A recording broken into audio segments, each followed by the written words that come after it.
Ang inyo pong napapanood ay ang sitwasyon sa Cardinal Santos Memorial Medical Center sa San Juan City. Dito raw dapat dadalhin si dating Pangulong Rodrigo Duterte matapos umuwi sa bansa galing Hong Kong. Yun nga lang, sa eroplano pa lang, dinakip na siya ng mga otoridad sa bisa umano ng warrant of arrest ng Interpol mula sa International Criminal Court o ICC. A warrant of arrest. So, you will just have to kill me.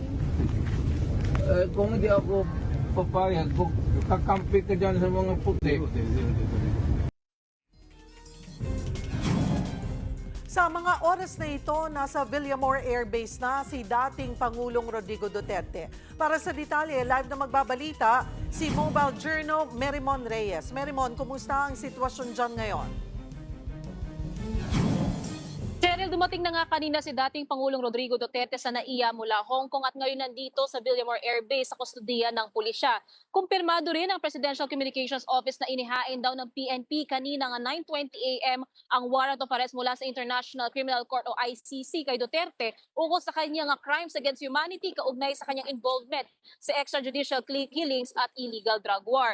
Pero ayon kanila Attorney Silvestre Bello kanina, hindi pa raw nila nakikita ang warrant of arrest na ito at paglabag daw sa karapatang pantao yung naunang aresto bago raw makita ang warrant of arrest o ipaghain ito. Hirap nga lang na makapasok din sa loob ng Villamor ang kawani ng media at ang ilang mga tao mula sa panig ni Duterte na sina Philip Salvador, Senator Bongo na kanina ay magdadala sana ng pagkain para sa anak ni dating Pangulo si Kitty Duterte at si former Labor Secretary Attorney Silvestre Bello na tumatayo ring legal counsel ni Duterte. Ayon sa kanila, tinitignan nila ang posibilidad na makapaghingi ng hospital detention kung sakaling madedetain itong si Duterte. Kanina lang din ay pinayagan na makapasok ang mga doktor ni Duterte para raw sa kanyang check-up. At dahil nasabi rin kanina ng aktor na si Philip Salvador, mayroon daw back pain na iniinda itong si Duterte noong nandun pa siya sa Hong Kong. Cheryl. Alright, maraming salamat for the update, Merimon Reyes.